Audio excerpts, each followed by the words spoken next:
Hi viewers, எல்லோரும் எப்படி இருக்கீங்க? இன்றைக்கி நம்ம வந்து என்ன பார்க்க போகிறோம் அப்படின்னாக்கா, இந்த மாதிரி ஆரி ஃப்ரேம்க்கெல்லாம் வந்து எப்படி நாடா சுற்றுறது அப்படின்னு சொல்லிட்டு தான் பார்க்க போகிறோம். ஃபஸ்ட்டு நான் மேலே இருக்க அட்ஜஸ்ட் பண்ணக்கூடிய அந்த ஃப்ரேம்க்கு தான் நான் நாடா சுற்ற போகிறேன். ஏன்னா உள்ளே இருக்கிறது ரவுண்டாக ஒரே ரிங்கில் இருக்கும்.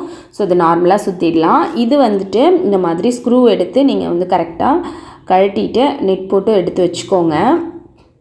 இதுக்கப்புறம் நான் வந்து எடுத்துருக்கிறது வந்து இந்த சுடிதார் பேண்ட்டுக்கெல்லாம் வைக்கக்கூடிய நாடா தான், இன்ஸ்கேட்டுக்கெல்லாம் வைக்கக்கூடியது. இது வந்து கொஞ்சம் மொத்தமாக தான் இருக்குது.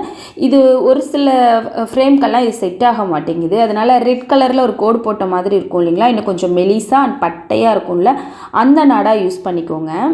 நீங்கள் இந்த மாதிரி ஸ்டார்ட் பண்ணும்பொழுது இந்த எட்ஜஸ் வந்து பார்த்திங்கன்னா சைடில் வரணும், உங்களுக்கு உள் பக்கத்தில் வந்துடக்கூடாது.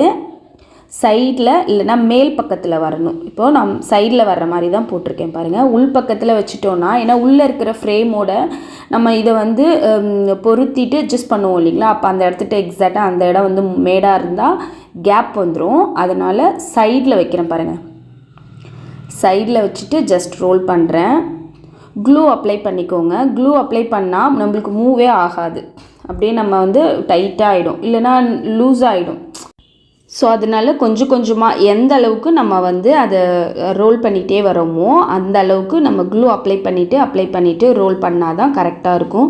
அது காயவும் கரெக்டாக தான் இருக்கும். நம்ம கொஞ்சம் அப்படி ரிலாக்ஸ்டாக விட்டாலும் லூஸ் ஆகிடாது, அதுக்காக தான். ஸோ ஃபஸ்ட் வந்து இந்த நாடா எதுக்காக இந்த மாதிரி சுற்றணும் அப்படின்னாக்கா, நம்மளுக்கு வந்து நம்ம துணி வந்து டேமேஜ் பண்ணிடும். இந்த சுற்றாமல், அந்த நாடா சுற்றாமல் டைரெக்டாக வந்து இந்த ஃப்ரேமை வச்சு அந்த கிளாத்தில் வந்து நம்ம வந்து இது பண்ணுறோம், ஃப்ரேம் பண்ண போகிறோம் அப்படின்னாக்கா துணியை வந்து டேமேஜ் பண்ணிடும்.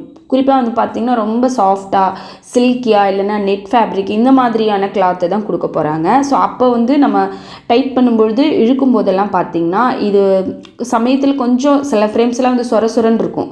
அப்போல்லாம் வந்து பார்த்திங்கன்னா துணியவே லைட்டாக கிழிஞ்சிரும். அப்போ அது ரொம்ப கஷ்டமாக போயிடும்.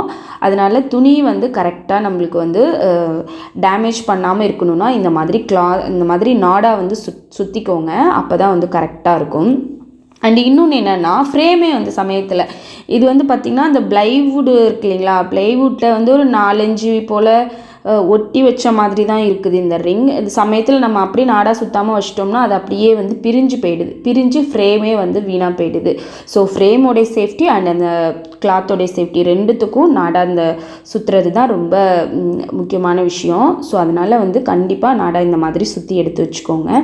ஸோ நீங்கள் ஆரி கிளாஸ் ஸ்டார்ட் பண்ண போகிறீங்கன்னா இந்த ரெண்டுத்தையும் மெட்டீரியலை வாங்கி, ஆல்ரெடி நான் நீடிலுக்கு எப்படி சுற்றுறதுன்னு ஒரு ஷார்ட்ஸ் போட்டிருக்கேன், அதோடைய வீடியோவும் நான் டிஸ்கிரிப்ஷனில் கொடுக்குறேன், செக் பண்ணி பாருங்கள். அந்த மாதிரி த்ரெட்டு சுற்றிக்கோங்க. இதில் வந்துட்டு இந்த மாதிரி நாடா சுற்றிக்கோங்க. ஜஸ்ட் வந்து காய வச்சுக்கோங்க போதும். அப்படி இந்த கார்னரில் நம்ம ஜஸ்ட் ஒரு நூல் சாதாரண ஸ்விங் த்ரெட்டை கொடுத்து நம்ம சுற்றிக்க வேண்டியதான். சுற்றி ஒரு நாட் போட்டு வச்சிட்டோன்னா அது பிரியாது. ஸோ இந்த மாதிரி இதுக்கப்புறம் வந்து ஸ்க்ரூ போட்டுக்கோங்க. இது வந்து ஃப்ரேம் வந்து முன்னெல்லாம் கொஞ்சம் நல்லா நீட்டமாக இருந்த மாதிரி இருந்துச்சு, இப்போ ரொம்ப ஷார்ட்டாக கொடுத்துருக்காங்க. அதனால் வந்து சமயத்தில் ஃப்ரேம் 2 ஃப்ரேமும் இந்த மாதிரி நாடா சுற்றிட்டு அதுக்கப்புறம் வந்து நம்ம ஃபிக்ஸ் பண்ணும்பொழுது உங்களுக்கு அந்த ஸ்க்ரூவோடைய ஹைட் வந்து பற்ற மாட்டேங்குது. அதனால தான் நீங்கள் மெலிசான நாடா சுற்றிக்கிறவங்கன்னு சொல்கிறேன். ஸோ இந்த வீடியோ உங்களுக்கு ஒரு யூஸ்ஃபுல்லான வீடியோவாக இருக்கும்னு நினைக்கிறேன். பிடிச்சிருந்தால் லைக் பண்ணுங்கள், ஒரு சப்ஸ்கிரைப் பண்ணிவிடுங்க. வீடியோ பார்த்ததற்கு நன்றி.